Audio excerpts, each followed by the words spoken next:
Presiden Prabowo menjadi salah satu pemimpin negara yang berpidato di konferensi tingkat tinggi PBB untuk penyelesaian damai masalah Palestina. Pidato dan keterlibatan langsung Presiden Republik Indonesia dalam konferensi tingkat tinggi dan sidang Majelis Umum ke-80 PBB tentu menjadi yang ditunggu-tunggu setelah absen selama 10 tahun di kepemimpinan Joko Widodo. Apa yang bisa dicermati dari peran Indonesia dalam sidang umum PBB? Kita akan bahas bersama dengan sejumlah narasumber yang sudah hadir melalui sambungan daring. Sudah ada Guru Besar Hukum Internasional dari Universitas Indonesia, Profesor Hikmahanto Juwana. Kemudian ada anggota Komisi 1 DPR RI dari fraksi PKB, Oleh Soleh, dan pengamat Timur Tengah Hasibullah Sastrawi. Selamat pagi, Assalamualaikum Bapak-Bapak, kabar baik semuanya, sehat? Baik, selamat pagi. Selamat pagi Mbak Adesti. Oke, saya mau ke Pak Hikmahanto dulu. Pak Hikmahanto, ini kan menjadi momen yang ditunggu-tunggu begitu ya di dunia internasional dan juga di Indonesia pastinya setelah absen 10 tahun begitu. Yang paling aktif kalau kita tadi lihat tarik ke belakang adalah Presiden Susilo Bambang Yudhoyono. Jadi seberapa penting sebenarnya momen Presiden Indonesia, Republik Indonesia, utamanya adalah Presiden Prabowo Subianto untuk memberikan pidato dalam sidang Majelis Umum PBB ke-80 hari ini, Prof. Hik. Ya, menurut saya sangat penting ya. Kenapa penting? Karena geopolitik pada saat ini sedang tidak baik-baik saja. Dan dalam konteks geopolitik ini sekarang ada kekuatan-kekuatan yang menggunakan kekuatan itu secara tidak bisa dikendalikan oleh negara-negara lain maupun Perserikatan Bangsa-Bangsa. Jadi ini sangat penting. Dan yang kedua, dunia sedang menanti negara yang memang politik luar negerinya adalah bebas aktif.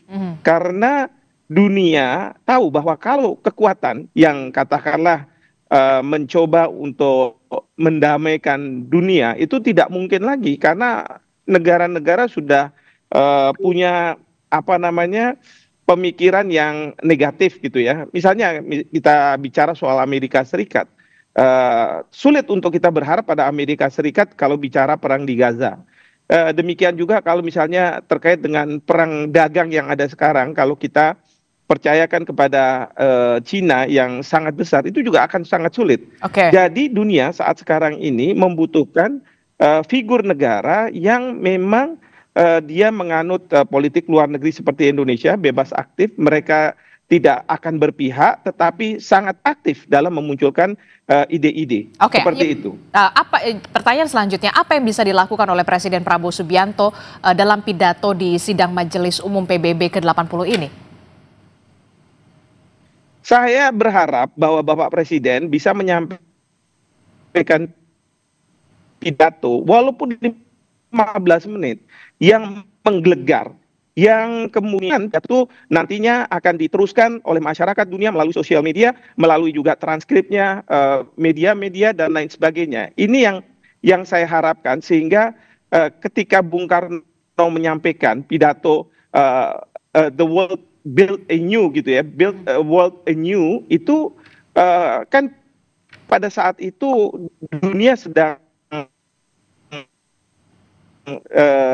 dihadapkan pada kolonialisme itu tidak ada. Negara-negara yang baru merdeka itu dapat punya eksistensi dan bisa berperan di dalam kancah internasional. Nah, dalam konteks yang sekarang Bapak Presiden juga menghadapi hal yang sama. Jadi ini kalau misalnya menggelegar, ini sangat luar biasa. Sebenarnya menggelegar itu sebenarnya 3 hal. Pertama adalah Bapak Presiden menyuruhkan agar perang harus selesai. Perang harus selesai. Baik itu di Ukraina maupun di Gaza, ya harus selesai. Kedua, dalam konteks multilateralisme sekarang ini, maka negara-negara jangan menggunakan hukum internasional sebagai pembenar dari tindakannya, tetapi menggunakan hukum internasional sebagai tata kelola dunia menuju pada ketertiban. Ya, jadi tidak menggunakan hukum internasional sebagai justifikasi. Dan yang terakhir adalah isu Palestina.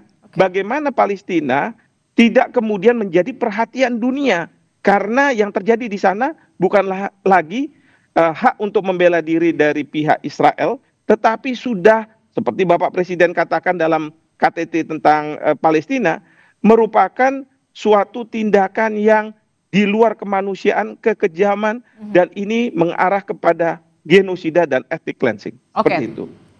Seberapa besar dampak dari pidato seorang Presiden Prabowo Subianto untuk bisa menunjukkan posisi strategis Indonesia di mata internasional, utamanya soal penghentian perang, dalam hal ini dari gencatan senjata genosida yang terjadi di Gaza, Palestina, termasuk juga yang terjadi di Ukraina. Seberapa besar dampak pidato seorang Presiden Prabowo Subianto bisa memengaruhi negara-negara besar untuk bisa sama-sama bergandeng tangan untuk bisa mendorong adanya gencatan senjata? Ya, kalau menurut saya ini tidak hanya berhenti pada pidato yang 15 menit. Tetapi Bapak Presiden perlu melakukan apa yang disebut sebagai shuttle diplomacy. Diplomasi di mana beliau sangat aktif untuk mencoba mendamaikan negara-negara dengan berpergian ke negara-negara tersebut. Kita tahu Bapak Presiden ini beliau sangat mudah untuk mengontak pimpinan dari negara lain, menelpon Perdana Menteri, Presiden tanpa ada halangan. Bahkan beliau juga bisa datang dalam waktu sekejap. Ingat kemarin pada waktu di Doha dilakukan serangan. Setelah itu beliau terbang langsung ke sana, memberikan penguatan, ya. Beliau juga tidak segan-segan misalnya datang ke Cina hanya dalam waktu beberapa jam dan kemudian kembali lagi ke Indonesia. Jadi ini yang disebut sebagai shuttle diplomacy yang Bapak Presiden bisa bertemu dengan banyak pemimpin untuk mencoba mendamaikan apa yang terjadi di dunia ini. Seperti itu. Oke, saya bergeser ke Pak Hasibullah. Pak Hasibullah, ini kan kalau kita lihat ya, Presiden menyuarakan penghentian kekerasan atau kejahatan kemanusiaan yang ada di Gaza, Palestina di konferensi tingkat tinggi PBB, walaupun memang pidatonya cukup singkat, hanya 3 menit kalau tidak salah, sebelum nanti akan ada pidato 15 menit di sidang Majelis Umum PBB. Menurut Anda, sudah tegaskah kemudian posisi Indonesia dari pidato Prabowo tersebut yang 3 menit sudah kita saksikan bersama, Pak Hasibullah? Iya. Sebelum saya lebih spesifik mengukur sejauh mana ketegasan dan ide yang disampaikan dalam KTT semalam, mungkin penting bagi kita semua, bagi masyarakat untuk memberikan gambaran bahwa memang Presiden akan punya kurang lebih 2 forum yang akan digunakan untuk pesan-pesan penting, yaitu yang semalam dan yang nanti malam. Nah, pesan-pesannya menurut saya tidak lebih kita harapkan dari 3 hal, yaitu di ranah global, di ranah regional Timur Tengah secara khusus, dan ASEAN secara umum. Dan 3 isu di 3 ranah itu harus digunakan, harus menghadirkan yang kita sebut sebagai perspektif keindonesiaan.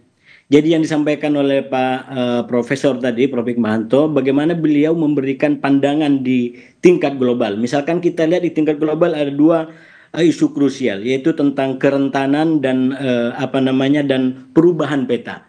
Nah ini kan berarti dibutuhkan adanya ide keindonesiaan di ranah itu. Jadi misalkan bagaimana konstitusi kita berbicara tentang perdamaian abadi misalkan. Bagaimana kita juga bicara tentang nasionalisme kemanusiaan.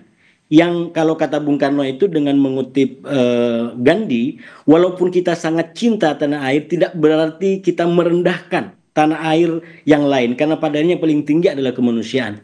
Nah menurut saya dalam konteks global sekarang yang sangat rentan, lalu seakan-akan orang dengan senjata kurang menghargai yang lain, maka ide-ide dengan perspektif keindonesiaan di ranah global itu menjadi sangat krusial untuk disampaikan dalam 2 momen yang tadi malam itu tentang Palestina dan yang nanti malam itu yang mungkin bisa lebihnya. Dan yang kedua itu di ranah Timur Tengah yang sebagian idenya tadi telah ditanyakan, telah disampaikan oleh Presiden kita tentang two-state solution. Mbak, kalau kita amatin, saya mengamatin KTT semalam dimulai dari jam 02.12 waktu Indonesia sampai kurang lebih jam 5.29. Dalam hitungan kurang lebih ada 3 jam 17 menit di mana forum ini dipimpin oleh Prancis dan Arab Saudi, dan luar biasa menurut saya karena selain pembicara utama Jadi ada Presiden Macron, ada kemudian dari Arab Saudi, ada dari Sekjen PBB, lalu kemudian dari Majelis Umum, dan yang kelima juga dari otoritas Palestina, dan di luar itu ada pemimpin-pemimpin dunia yang dihadirkan di dalam 3 jam 17 menit ini. Nah, kalau kita ingin mengukur sejauh mana keberanian atau keutuhan idenya tentang solusi dua negara, yang pertama sudah pasti secara umum ini adalah ide tentang solusi dua negara yang menginginkan Israel dengan Palestina itu berdampingan secara damai. Tapi kalau jeli kita baca, ini dosisnya agak berbeda satu sama lain. Misalkan Prancis, karena dia kata Prof. Hik tadi memang punya sejarah dengan Israel dan Timur Tengah, dia betul-betul coba melakukan perspektif yang berimbang di antara Israel dengan Palestina, bahkan di antara Hamas juga gitu. Dalam pengertian yang berimbang begini, dia tidak ingin dituduh oleh Israel dan negara-negara Arab bahwa dia berpaling dari mendukung Barat dan Israel menjadi mendukung Arab dan mungkin bangsa lain. Dia tidak pada posisi itu. Dia tetap pada posisi satu, bahwa Prancis mendukung itu tetap dalam kerangka dukungan kepada Israel. Justru ini cara kami membela Israel agar Israel tidak berada dalam permusuhan dunia. Jadi bahkan Macron sampai menggunakan perspektif korban, ya. Itu kalau kita amatin pidatonya yang kurang lebih 30 menit, dia gunakan perspektif korban. Bagaimana dia ketemu dengan korban teror di Paris untuk memberikan empati kepada korban teror atau korban serangan 7 Oktober yang dilakukan Hamas. Jadi betul-betul coba diseimbangkan. Tapi, nah ini, yang berbeda adalah bedanya kalau dengan Trump dan katakanlah Israel yang tetap dengan cara-cara satu negara itu, bahwa Hamas itu ya harus ditumpas dengan cara-cara keras gitu. Nah, kalau Prancis itu justru Hamas harus ditumpas tapi dengan memberikan harapan kepada warga Palestina. Sama-sama anti Hamas. Tidak ada yang mendukung Hamas ini, bahkan secara umum termasuk di negara Arab itu juga anti Hamas gitu. Karena Hamas dianggap sebagai cara-cara kekerasan. Cuman volumenya itu menurut saya diatur sedemikian rupa oleh para pimpinan sesuai dengan politik luar negerinya. Nah, tapi kemudian yang jadi pertanyaan saya selanjutnya adalah begini, mengapa kemudian tampaknya negara-negara sekutu dari Amerika, sekutu dari Israel juga kemudian walaupun Anda mengatakan tidak terlalu signifikan, tapi berbalik untuk mengakui kedaulatan, kemerdekaan Palestina. Apa menjadi penyebabnya sebenarnya? Saya sebenarnya masih mau melanjutkan posisi politik Indonesia, karena bagi saya disampaikan Pak Prabowo juga ditakar sesuai dengan posisi politik luar negeri kita, yaitu yang disampaikan bahwa kami akan segera mengakui kemerdekaan Palestina manakala Israel manakala Palestina sudah merdeka. Jadi dia juga tidak pada pikiran kami mendukung Palestina memusuhi Israel, bukan. Jadi tetap pada pikiran solusi dua negara, tapi memang takarannya beda-beda sesuai dengan konteks politik nasional masing-masing negara. Nah, menjawab pertanyaan terakhir tadi, kenapa kok negara-negara Eropa berubah seperti ini? Sebenarnya lagi-lagi kalau diamatin dari pernyataan para pemimpin sejauh ini ada dua faktornya. Yang pertama adalah faktor sejarah yang tadi juga telah disampaikan oleh Prof. Hik, dan Presiden Macron bahkan juga menjelaskan sama sekali bahwa sangat jelas bahwa beliau sampaikan kami 48 sudah mendukung bagi upaya untuk membentuk dua negara, yaitu negara Yahudi dan negara Arab. Sekarang negara Yahudi sudah terbentuk, yang Arab yang nggak terbentuk bagi kami, dan hari ini kami ingin melunasi janji itu. Itu kalau nggak salah disampaikan oleh beliau kurang lebih ke sana. Jadi ini kayak semacam hutang sejarah, walaupun diakui terlambat, ya, tapi nggak ada kata terlambat dalam upaya kebaikan. Kurang lebih begitu yang disampaikan oleh Presiden Macron. Dan yang kedua yang saya amatin adalah kenapa akhirnya negara-negara Eropa, negara Barat ini balik badan, karena sekali lagi yang dilakukan oleh Israel itu telah melanggar berbagai macam ketentuan hukum internasional, berbagai macam hukum kemanusiaan yang itu menjadi pijakan peradaban modern terutama bagi negara-negara Eropa. Jadi justru kalau negara-negara Eropa seperti Prancis, seperti Inggris, Australia tidak berteriak dengan penistaan terhadap kemanusiaan seperti dilakukan oleh Israel, menurut saya mereka akan kehilangan pijakan atau fundamen peradabannya.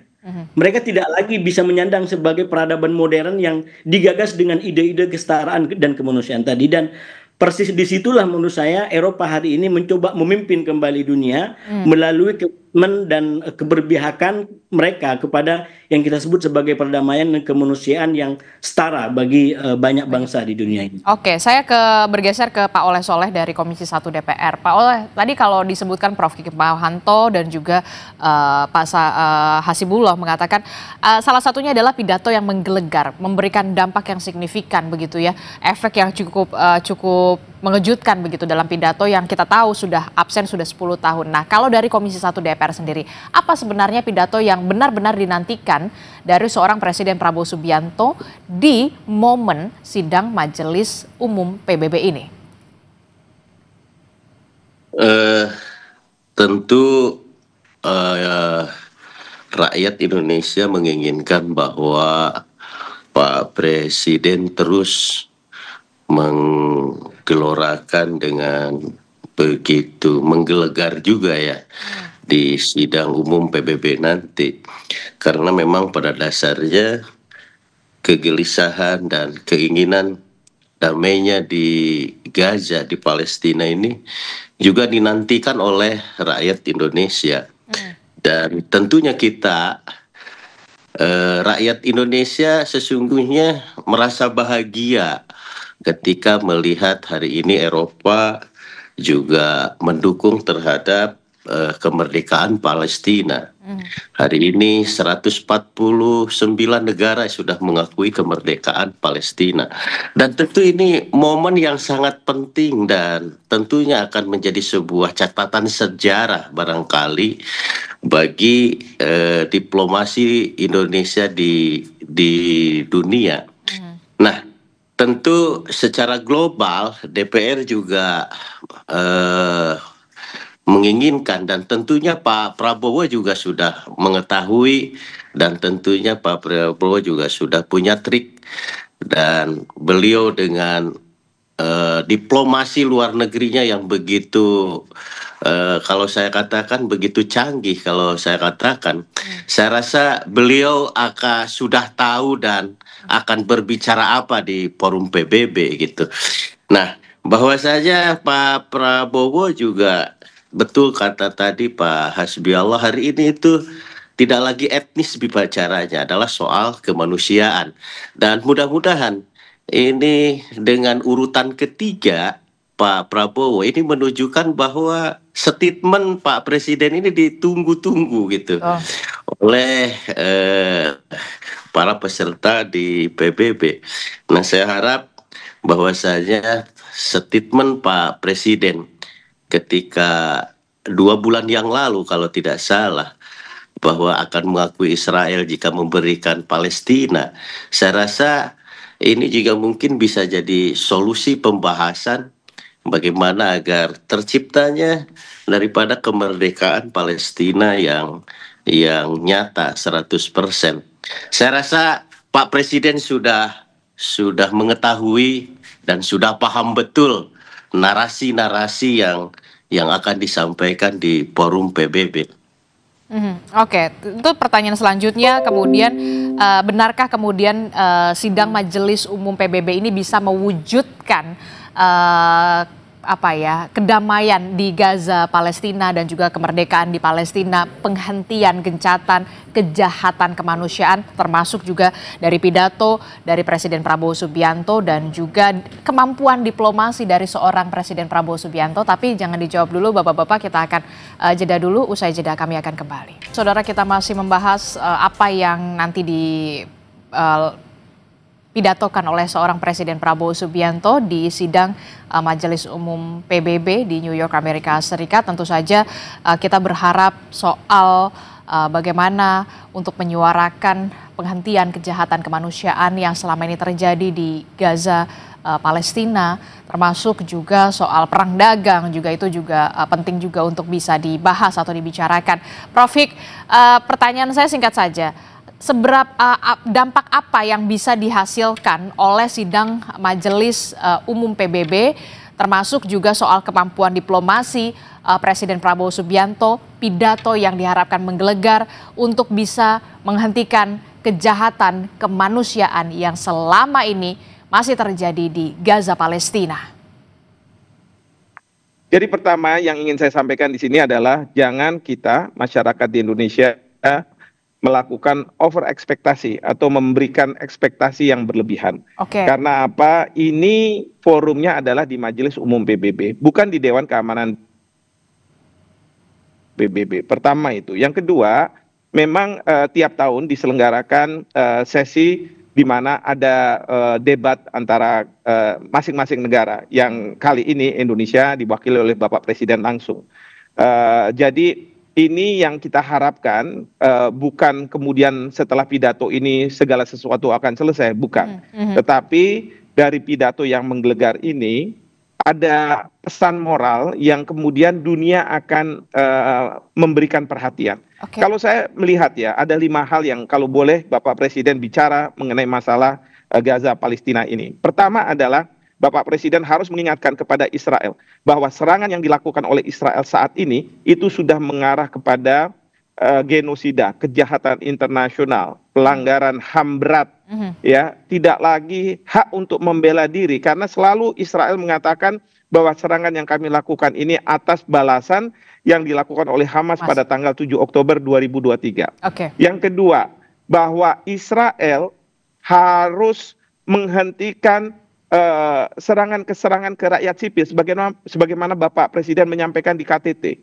Itu juga harus disampaikan. Dan yang ketiga adalah Israel harus segera mengakui Palestina sebagai sebuah negara. Tapi yang keempat, yang keempat, kita juga mengatakan dan menyuruhkan agar tidak ada lagi serangan dari Gaza ke Israel, ya, karena kekhawatiran dari Israel untuk mengakui Palestina sebagai negara adalah adanya serangan-serangan dari Palestina yang ke Gaza, karena sekarang ini kalau dia bukan negara, dia mudah mengendalikan, tapi kalau misalnya Palestina sebagai sebuah negara, tentu dengan kedaulatannya, dengan haknya, dia akan justru lebih intens melakukan serangan ke Israel. Jadi ini yang tentu harus diingatkan juga oleh Bapak Presiden. Dan yang terakhir adalah dalam menjaga supaya tidak ada saling serang ini, maka pasukan perdamaian Perserikatan Bangsa-Bangsa harus diturunkan, dan Bapak Presiden harus mengatakan Indonesia berkomitmen untuk menyumbang pasukan perdamaian itu, untuk menjaga agar tidak lagi ada serangan baik dari Israel maupun juga dari Gaza. Seperti itu. Oke, 5 poin yang cukup komprehensif terkait dengan upaya penghentian kejahatan kemanusiaan yang selama ini masih terjadi di wilayah Gaza Palestina. Saya coba ke Pak Hasibullah. Pak Hasibullah, output yang seperti apa yang bisa diberikan oleh sidang Majelis Umum PBB, walaupun kalau tadi Pak Prof Hikmahanto mengatakan ini tetap harus di Dewan Keamanan, tapi setidaknya ada pesan apa yang bisa ingin disampaikan kepada dunia internasional? Ya, yang pertama begini, saya selalu sampaikan bahwa pandangan-pandangan umum seperti Majelis Umum PBB ini, walaupun tidak punya kekuatan hukum yang mengikat dan memaksa sebagaimana resolusi yang keluar di Dewan Keamanan PBB, tapi tetap punya makna. Nah, di antara maknanya adalah saya selalu mengatakan betapa ini mencerminkan nurani dunia. Jadi KTT ini mencerminkan bagaimana nurani dunia masih berfungsi secara normal, secara sehat, di mana bisa membedakan mana genosida dan mana pembelaan diri. Itu faktanya begitu gitu. Nah, yang kedua, karena memang ini tidak punya dampak hukum yang mengikat, maka ini tidak akan bersifat otomatis untuk kemerdekaan Palestina atau bahkan penghentian perang. Ini tidak otomatis ke sana, cuman pasti punya dampak-dampak yang berat, minimal secara moral dan etik ya, yang ini udah dialamatkan oleh seluruh pimpinan negara, seluruh bangsa-bangsa kepada Israel. Dan ini juga menjadi semakin berat bebannya bagi seorang Netanyahu yang memperburuk citra negaranya, memperburuk bangsa Israel, mengucilkan bangsanya sendiri. Tercermin daripada forum-forum dunia seperti ini. Oleh karena itu, lagi-lagi kalau kita kembali kepada pesan yang telah disampaikan oleh pemimpin dunia yang tampil dalam KTT 3 jam 17 menit tadi, itu betapa tidak enak menjadi rakyat Israel gara-gara elitnya seperti ini. Misalkan Mahmud Abbas sampai memberikan ucapan selamat kepada bangsa Israel karena ini berkaitan dengan bersamaan dengan momen tahun baru Ibrani. Itu kan sebuah jiwa, sebuah pandangan yang luhur, mau mengakui, mau berdampingan. Lalu di mana orang-orang elit-elit Israel yang bahkan tidak datang di forum seperti ini? Bahkan ya Presiden Markun yang saya bilang tadi dengan detail menyampaikan betapa mereka berpihak kepada bangsa Israel, kepada masyarakat Israel. Dan mereka tidak ingin dengan kondisi seperti sekarang justru masyarakat Israel makin dikucilkan. Nah oleh karena itu menurut saya memang bagian daripada dampak paling berat dari forum ini adalah dua. Yang pertama secara internal Israel ini akan membuat ketegangan di internal atau pengucilan atau kritikan terhadap pemerintahan Netanyahu akan semakin kuat. Okay. Belum lagi disamakan atau ditambahkan dengan fakta lapangan misalkan penampilan 47 sandera yang disampaikan oleh Hamas dengan pesan bahwa ini akan sama dengan sandera yang dialami di Libanon yang hilang tanpa jejak sampai sekarang. Jadi itu semua menunjukkan bahwa upaya keras, upaya anti kemanusiaan yang dilakukan Netanyahu nothing.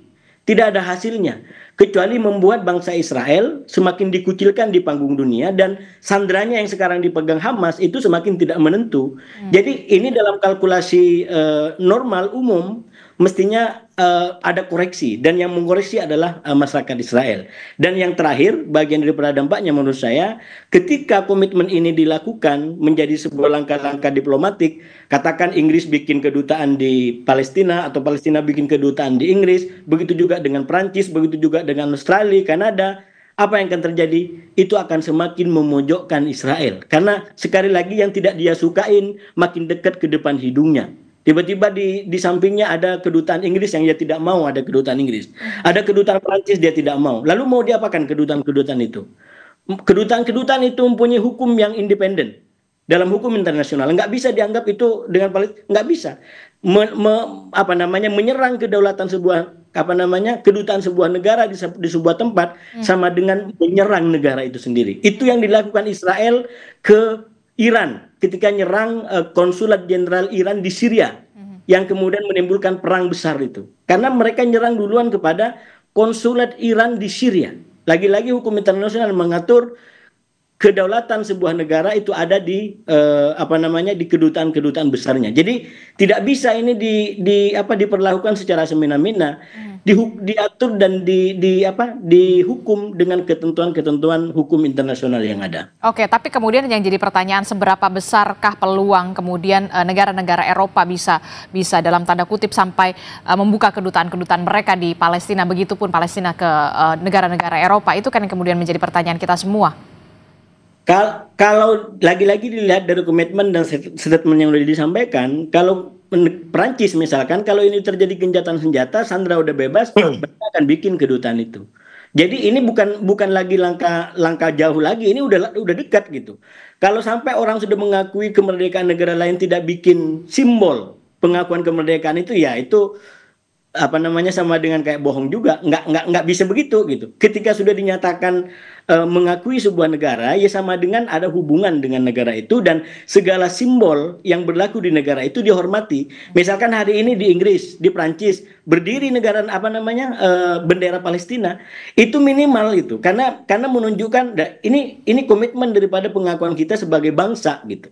Kita udah mengakuin, ya itu istilahnya kalau sudah menerima pasangan dengan orang lain, ya dengan segala sesuatunya harus dilakukan. Tidak bisa kita menyatakan menerima tapi kemudian nggak mau terikat dengan ketentuan-ketentuan yang ada.